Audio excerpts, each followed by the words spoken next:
Another day, another story.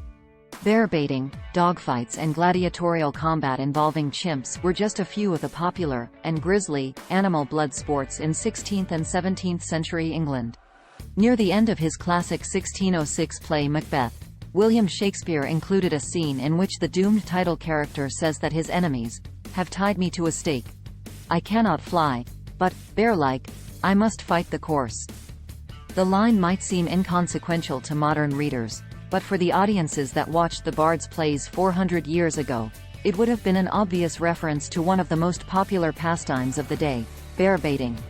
In fact, many of the same Londoners who flocked to Shakespeare's Globe Theatre were also patrons of the nearby Bear Gardens, where bears, dogs, bulls, chimps and other creatures routinely fought to the death in front of roaring crowds. Welcome to Taboo Eminent Channel. Along with the theatre, animal blood sports were among the most beloved entertainments of 16th and 17th century England. In London, the shows took place in the seamy Bankside district, which was home to several purpose-built arenas. There, wrote one 1639 visitor, you may hear the shouting of men, the barking of dogs, the growling of the bears, and the bellowing of the bulls, mixed in a wild but natural harmony. By far the most popular sport was bear baiting. In this brutal test, a bear would be led into a pit and then chained to a stake by its leg or neck.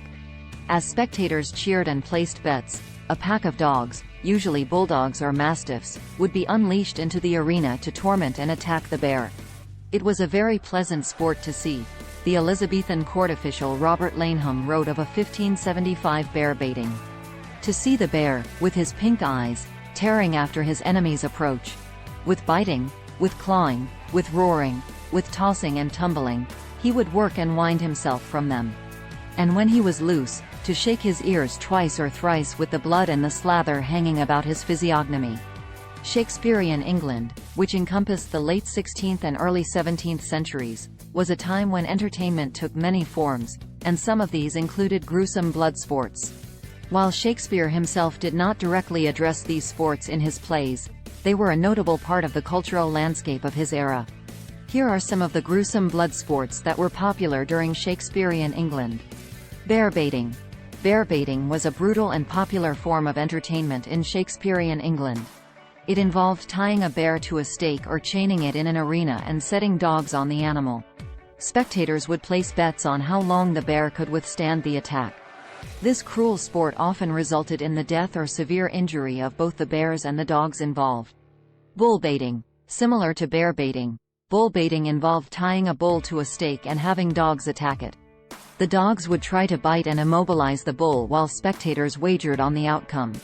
Bull baiting was considered a public spectacle, and it often resulted in the death of the bull. Cockfighting. Cockfighting was a widely practiced sport in Shakespearean England, and it involved pitting two specially trained roosters against each other in a fight to the death. Metal spurs were often attached to the birds' legs to make the fights more deadly. Cockfighting was popular among all social classes and was considered a form of gambling entertainment. Dogfighting. Dogfighting was another gruesome blood sport that gained popularity during this period. It involved two dogs fighting each other until one was incapacitated or killed. This sport was often associated with criminal elements and illegal gambling. Wrestling and combat sports.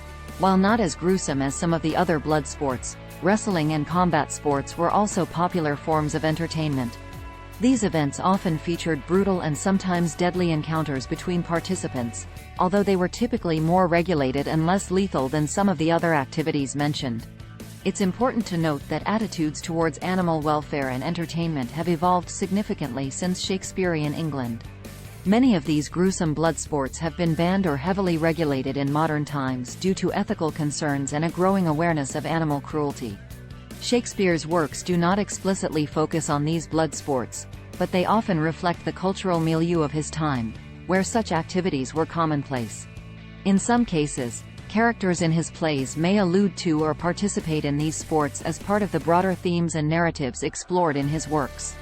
The gory spectacle typically continued until the bears had killed several dogs or been bitten into submission.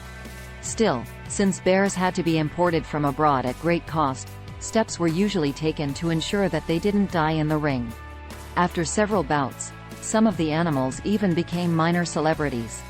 London's bear pits were home to creatures with nicknames such as Ned Whiting, Harry Hunks, and Blind Bess.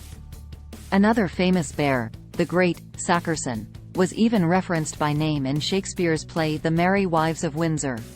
Bear baiting in England dates back to medieval times, but it first became big business in the mid-1500s, when impresarios such as Philip Henslow established dedicated animal fighting venues on the south bank of the Thames. The noisy, blood-soaked arenas were hugely popular, and they were later considered the main competition to the plays put on at theatres such as the Rose and the Globe.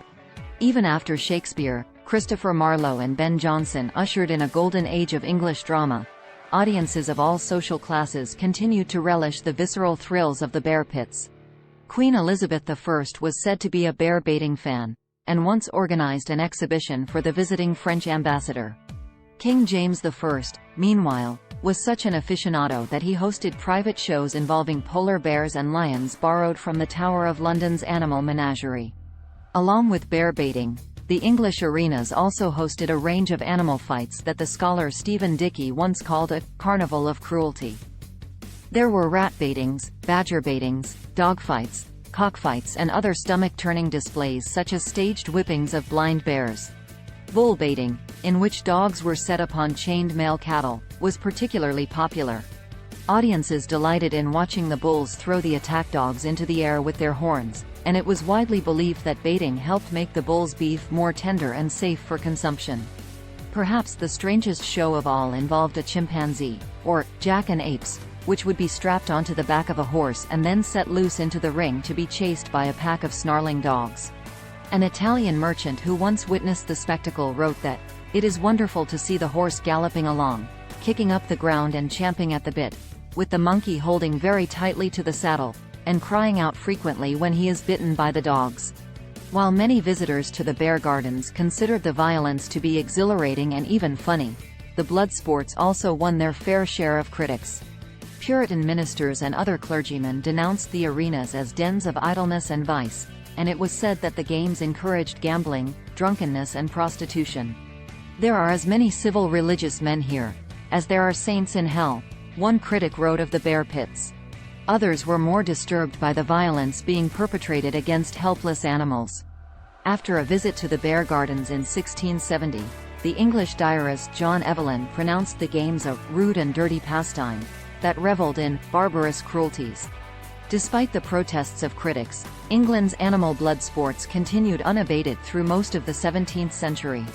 London's main bear baiting arena was briefly closed in 1656 as part of a moral crackdown orchestrated by Lord Protector Oliver Cromwell, but it wasn't long before the games had roared back to life. By 1662, a new bear garden had been built that featured an on-site pub as well as special windows that allowed patrons to watch the animal baitings while they ate and guzzled ale. It wasn't until the 1700s that the blood sports finally fell out of favor. By then, shifting attitudes about animal cruelty had led many to write the games off as a vile and despicable practice. Animal baiting was later banned outright in England following an 1835 Act of Parliament, but a few remnants of its history have survived to today.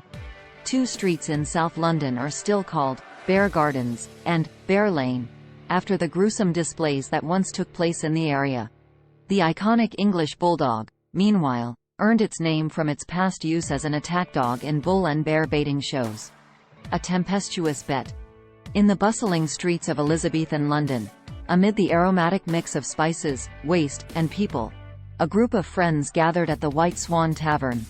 The tavern was dimly lit, with wooden beams overhead and a lively crowd engaged in spirited conversation. Seated around a rough-hewn table were three men: Thomas, a merchant with a penchant for recklessness; Richard, a down-on-his-luck actor looking for a fresh start; and Edward, a scholarly type fascinated by the macabre. They were bonded by their shared love for the gruesome blood sports that had become popular in Shakespearean England.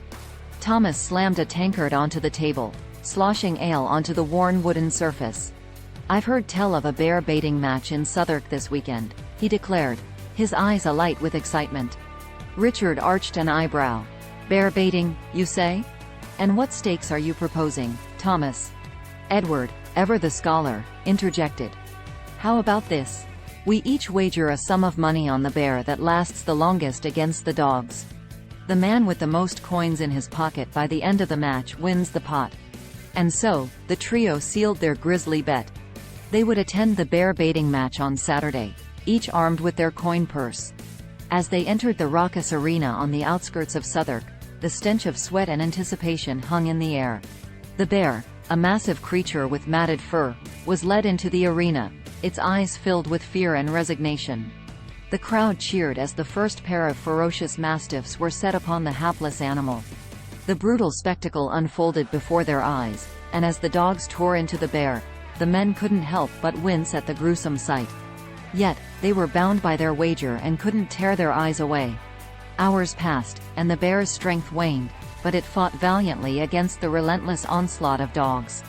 As one dog after another was sent into the fray, the men's fortunes fluctuated. They cheered for their chosen dogs and groaned as their coin purses grew lighter.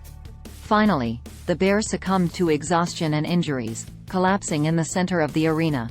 Thomas, the merchant, had bet on the bear's survival, and as he watched it fall, he saw his winnings vanish into the hands of his friends. The match concluded, and the friends left the arena with mixed feelings. Their fascination with gruesome blood sports had led them to witness the brutality of the bear baiting, but it had also tested their bonds of friendship. As they returned to the White Swan Tavern, they reflected on the cost of their obsession. The ale tasted bitter that night, and they couldn't help but wonder if they had lost more than just their wagers in pursuit of their morbid curiosity. And so, in the shadowy corners of Elizabethan London, their story became a cautionary tale of how the allure of gruesome blood sports could lead men to test the limits of friendship and their own humanity. Thanks for watching. Request you to subscribe the channel.